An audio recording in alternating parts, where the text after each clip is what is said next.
Mimi nakuwa hapa kwa sababu ya magonjwa ya mtoto. Mtoto aligonjoka, inakuwa juma ya 3 mtoto na anagonjwa. Niko naongea naye sasa mimi nafika kwenye.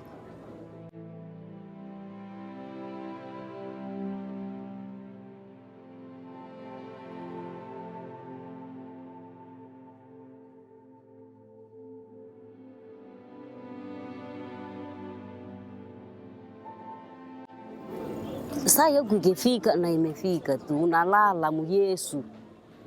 Tumaini yangu mimi natumaini nilishafikisha mtoto kwenye waganga atapona. Basi kufuatana na gisi nilimfikisha hapa mtoto, nilikuwa nilishasema ndamkosa. Mimi nilishakuwa natumaini ke mtoto wangu atapona.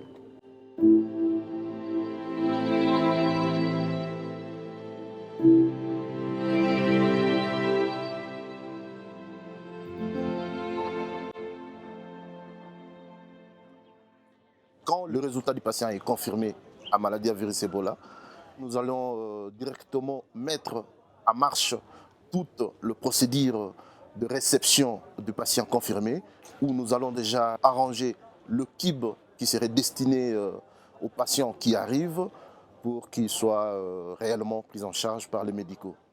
Ce kit nous a permis cette communication facile et cette transparence que nous pouvons voir de l'extérieur le malade et que nous pouvons communiquer avec le patient.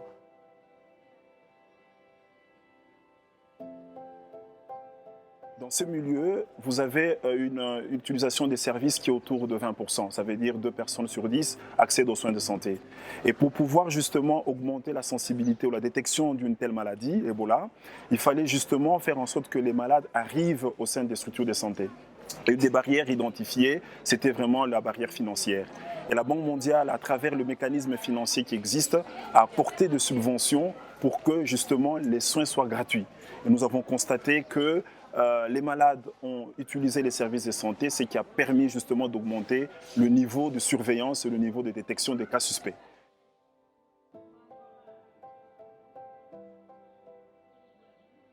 C'est une épidémie qui est arrivée dans un coin difficile.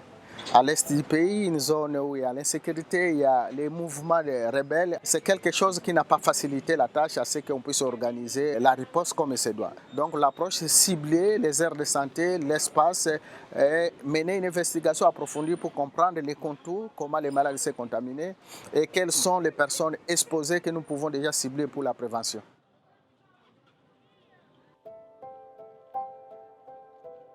Les relais communautaires sont ceux qui sont en contact avec la population. Chaque fois qu'il y a une communication à faire ou bien quelque chose à expliquer, nous mettons au devant les relais communautaires après les avoir formés bien sûr. Et aussi quand il y a des messages que la communauté veut transmettre à ceux qui répondent à cette épidémie, ça passe par les relais communautaires.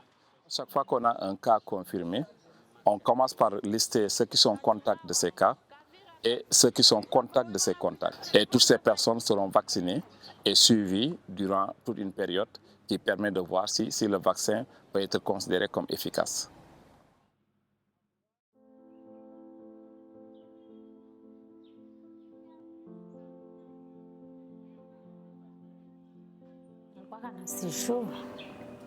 Nilikuwa nasijue kama napashwa kufile maladi. Tukasema tumlete hapa ku generale, kumuleta pale. Njo akakufia tu pale na tukunakata fishi, akakufia pale. Tukabeba maiti tukipeleka kunyumba. Njo na mie nikaambukiziwa juu ya mtoto. Njo nikakia patikana hapa. Niliendelea bali nitunjaka bie, nikapona. Sasa niliponaka, njo na mie pakaniita baseme, nilikuwa nakia shinda huku kuchunga watoto. Wenye mamabo nabo anagonjwa.